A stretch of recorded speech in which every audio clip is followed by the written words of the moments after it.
Welcome to The Explainer. The 2026 World Cup. It's going to be the biggest one ever. But there's one thing that's already sparking a huge global controversy, and that's the ticket prices. So today, we're going to break down exactly why it costs so much to get in and what, if anything, is being done about it. It all kicked off with this number, $6,370. I mean, just let that sink in. That's the official face value price for one top-tier ticket to the final in New Jersey. A number that, you can imagine, sent absolute shockwaves through the football world and left millions of fans asking the exact same question. How is that even possible? And to really put that number into perspective, look at this. The best tickets for the 2022 final in Qatar, they were about a quarter of the 2026 price. So we're not talking about a little jump here, inflation or something. Nope, this is a massive 4 times increase from one World Cup to the very next. This price explosion, as you can probably guess, led to some serious public backlash. I mean, fans were calling the prices extortionate. The pressure just kept building and building, and it basically forced FIFA to come up with some kind of response to handle all the outrage. So let's take a look at what they came up with. Okay, so on December 16th, 2025, FIFA made an announcement. They were rolling out a brand new ticket category. And honestly, on the surface, it sounded like the perfect solution for all those fans who felt completely priced out. And this was the magic number they threw out there. $60. Yeah, just $60. They introduced this thing called a supporter entry tier ticket, and it was fixed at that price for every single match, even the final. Sounds amazing, right? Almost too good to be true?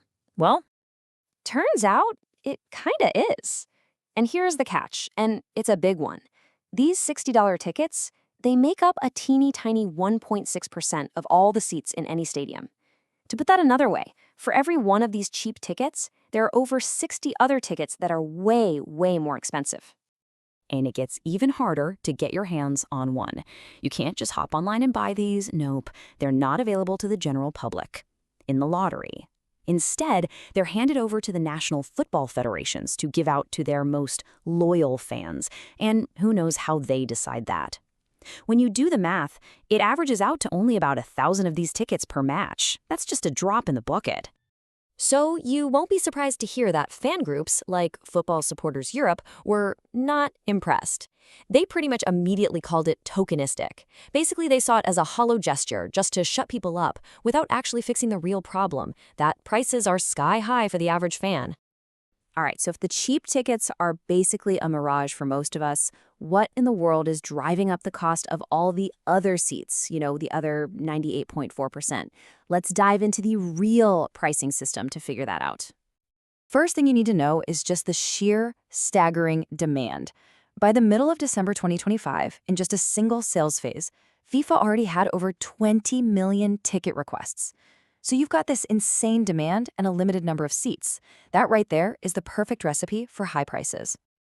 Now, FIFA is really quick to point out that they don't use dynamic pricing, that automated surge pricing thing like Uber does. Instead, they say they use something called variable pricing. What that really means is that people at FIFA are manually setting the face value price for different games based on how popular they think a match is going to be. And here's how that actually plays out in the real world. A super popular game, like the US men's national team opener in LA, had its cheapest tickets starting at $560. But a less popular group stage game, that'll start much, much lower.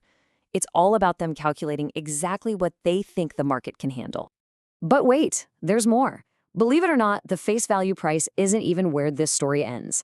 For a ton of fans, the only shot they'll have is the resale market.